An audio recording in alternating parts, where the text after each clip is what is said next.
दोस्तों, कहानी की शुरुआत होती है एक रेलवे स्टेशन से, जहां एक तेज रोशनी पड़ते ही एक आदमी जिसका नाम प्रॉट था, वो अचानक से यहाँ पे आ जाता है। जो काला चश्मा पहनकर सबको अजीब निगाहों से देखने लगता है, मानो इस दुनिया में फर्स्ट टाइम आया हो। तभी एक चोर एक ओल्ड लेडी का पर्स छीनकर उसे धक्का देकर यहाँ से जाने लगता है और प्रॉट इसकी हेल्प करने के लिए जैसे ही ओल्ड लेडी के पास जाता है, तुरंत पुलिस इसे चोर समझकर अरेस्ट कर लेती है। पर ओल्ड लेडी और एक भिखारी पुलिस को बताते हैं कि ये चोर नहीं है। प्रॉट का अजीब बिहेवियर देखकर पुलिस इससे कई सवाल जवाब करती है और प्रॉट बताता है कि मैं लेरा नाम के एक तारामंडल से आया हूँ, जिसकी पृथ्वी से दूरी 1000 लाइट ईयर्स की है। ये सुनकर पुलिस हैरान रह जाती है और जब प्रॉट को चश्मा उतारने को कहती है तो प्रॉट ऐसा करने से मना कर देता है, क्योंकि उसकी आंखें पृथ्वी की तेज रोशनी बर्दाश्त नहीं कर सकती थी। प्रॉट के जवाब पुलिस को काफी अजीब लगते हैं, इसलिए ये उसे अरेस्ट करके पुलिस स्टेशन ले आती है और जब इन्वेस्टिगेशन की जाती है तो प्रॉट अपने प्लेनेट का नाम पैक्स बताता है। पुलिस प्रॉट को मानसिक रोगी समझकर मैनहट्टन के साइकेट्रिस्ट इंस्टीट्यूट में भेज देती है, जहां मार्क पॉवेल नाम का एक साइकेट्रिस्ट इस केस को हैंडल करता है। और मार्क का जूनियर प्रॉट के दिमाग के टेस्ट वगैरह करने के बाद बताता है कि इसके दिमाग में कोई कमी नहीं है। हमने इसे हैवी डोजेस भी दिए, पर अफसोस उनका भी प्रॉट पर कोई असर नहीं हुआ है। इस मिस्टीरियस केस को देखकर अब मार्क खुद प्रॉट से मिलता है और प्रॉट इसे कहता है कि मैं लाइट की मदद से केपेक्स प्लेनेट से पृथ्वी पर आया हूँ और पहले भी एक दफा आ चुका हूँ। साथ ही ये अपने एलियन होने की बात भी रिवील करता है। इस पर मार्क पूछता है कि अगर तुम सच में एलियन हो तो फिर हम इंसान जैसे क्यों नजर आ रहे हैं। प्रॉट जवाब देता है मैं पृथ्वी पर हूँ इसलिए ह्यूमंस जैसा दिख रहा हूँ, जबकि केपेक्स प्लेनेट पर एलियन ही नजर आता है। लेकिन मार्क अभी से एक सीरियस मेंटल पेशेंट मानकर अपने इंस्टीट्यूशन में एडमिट कर देता है। प्रॉट दूसरे पेशेंट्स के साथ डॉक्टर से भी काफी अच्छे से और वेल मैनर्ड वे में बात करता है और पेशेंट्स को बताता है कि मेरा प्लेनेट पृथ्वी से काफी ज्यादा एडवांस है, वहाँ 2 सूरज और 7 चांद हैं। ये बात सुनकर पेशेंट्स भी इसे आला दर्जे का पागल समझने लगते हैं। अगले दिन मार्क एक मीटिंग ऑर्गेनाइज करके सभी डॉक्टर्स को प्रॉट के बारे में बताता है, जिसका मानना था कि वो पृथ्वी पर 4 साल 9 महीने पहले आया था और वो 337 सालों का है। सब डॉक्टर्स प्रॉट को हैवी मेडिकेशन देने की सलाह देते हैं, पर मार्क ऐसा करने से मना कर देता है, क्योंकि वो जानना चाहता था कि आखिर प्रॉट ऐसी बातें क्यों कर रहा है। इसलिए मार्क को बुलाता है और केपेक्स प्लेनेट की जानकारी लेता है, जिस पर प्रॉट कहता है कि हमारे ग्रह पर बच्चों को जन्म देना पृथ्वी के मुकाबले काफी रिस्की होता है,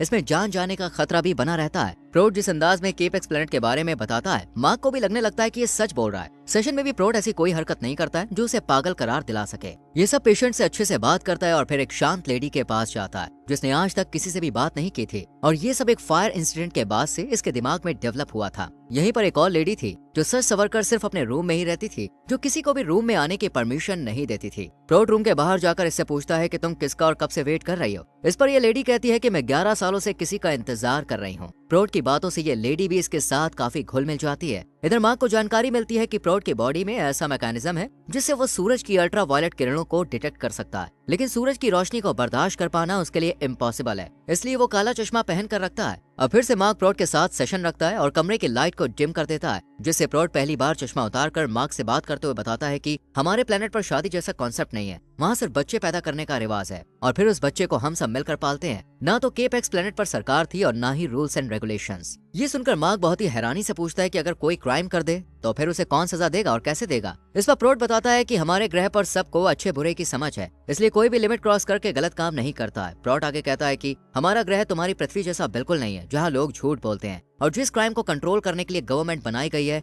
वो भी समटाइम्स जनता को धोखा देती है। प्रॉट की बातें मार्क को भी कश्मकश में डाल देती है, इसलिए अगले दिन मार्क स्टीव, जो कि इसका दोस्त था, उसके साथ प्रॉट का केस डिस्कस करता है, क्योंकि स्टीव एक एस्ट्रोनॉमर था। स्टीव एस्ट्रोलॉजी और साइंस से जुड़े टोगेस्ट और एडवांस क्वेश्चंस देते हुए कहता है कि अगर प्रॉट सच में मेंटल है और एलियन बनने का नाटक कर रहा है तो ये इन सवालों को सॉल्व नहीं कर पाएगा। अगले दिन मार्क होई नाम के एक पेशेंट के पास आता है, जो ना तो मेडिसिन ले रहा था और ना ही खिड़की से दूर जा रहा था। मार्क जब इसकी वजह पूछता है तो होवी कहता है कि मैं यहाँ ब्लू बर्ड को ढूंढ रहा हूँ, जो खुशी का सिंबल है। प्रॉट ने कहा है कि अगर मैंने उसके बताए गए 3 काम कर लिए तो मैं एकदम ठीक हो जाऊंगा। ये सुनकर मार्क को बहुत गुस्सा आता है, क्योंकि उसे लग रहा था कि प्रॉट खुद तो पागल है ही, साथ ही दूसरे पेशेंट्स को भी पागल बना रहा है। और जब ये विंडो से नीचे झांक कर देखता है तो प्रॉट मास्क वाले पेशेंट को समझा रहा होता है कि तुम्हें मास्क हटा देना चाहिए। दरअसल उसे लगता है कि अगर उसने मास्क हटा दिया तो जर्म्स बैक्टीरिया इसे मार देंगे। इतने में मार्क यहाँ पे आके मास्क वाले पेशेंट को यहाँ से भेजकर प्रॉट से कहता है कि तुम शायद भूल गए हो कि तुम डॉक्टर नहीं बल्कि पेशेंट हो, इसलिए दूसरों का इलाज मत करो, क्योंकि इनके इलाज के लिए मैं मौजूद हूँ। ये सुनकर प्रॉट कहता है कि अगर वाकई में तुम एक काबिल डॉक्टर हो तो आज तक कोई भी मरीज सही क्यों नहीं हुआ। प्रॉट की बात का मार्क के पास कोई जवाब नहीं होता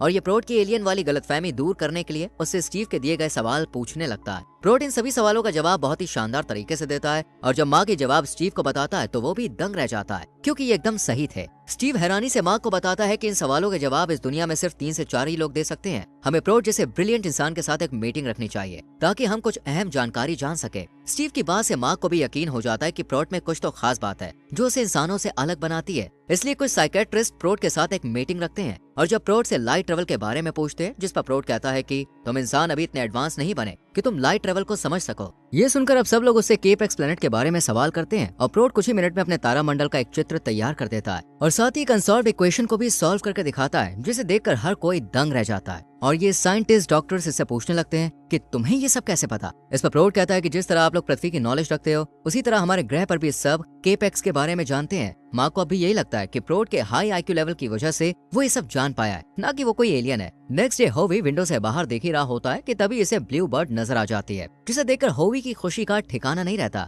और ये बाकी पेशेंट्स को भी बुलाने लगता है। और आज पहली बार रूम में कैद लेडी भी बाहर निकल आती है, जो कि किसी चमत्कार से कम नहीं था। माँ को भी अपनी आंखों पे यकीन नहीं होता, पर सब पेशेंट्स को खुश देखकर इसे भी काफी अच्छा लगता है। रात में वही लेडी प्रोट के पास आती है जो कभी नहीं बोलती, लेकिन आज ये प्रोट से कहती है कि तुम ही वो ब्लू बर्ड थे ना। खैर अगले दिन एक पेशेंट प्रोट के पास आकर उससे कहता है कि तुम्हें छोड़कर बाकी सब लोगों से मुझे बदबू आती है, तो मुझे अपने प्लेनेट पर ले चलो। इस पर प्रोट कहता है कि तुम में से सिर्फ एक को मैं अपने साथ ले जाऊंगा। ये सुनकर सब प्रोट को देखकर उसके साथ जाने की तमन्ना जाहिर करते हैं। ये बात मार्क तक भी पहुंच जाती है और वह प्रोट को समझाता है कि तुम्हारी इन झूठी तसल्लियों से मरीजों की तबीयत और बिगड़ सकती है। इस पर प्रोट कहता है कि मैंने कोई झूठ नहीं बोला, मैं तो सच में किसी एक को साथ लेकर जाऊंगा, वो भी 27 जुलाई को 5:51 पर। प्रोट की बातें मार्क को और ज्यादा कंफ्यूज कर देती है और प्रोट को समझाने के लिए ये इसे अपने घर पर बुलाता है। प्रोट मार्क की फैमिली से काफी अच्छे से मिलता है और मार्क का डॉग तो कुछ ही पलों में प्रोट का दोस्त बन जाता है। जबकि इस डॉग की खूबी थी कि वो किसी स्ट्रेंजर के साथ ज्यादा क्लोज नहीं होता था। प्रोट मार्क के बच्चों से कहता है कि ये डॉग तुमसे बहुत नाराज है क्योंकि तुमने इसका फेवरेट शूज कहीं छुपा कर रखा है। दरअसल इस डॉग को एक शू बहुत अच्छा लगता था,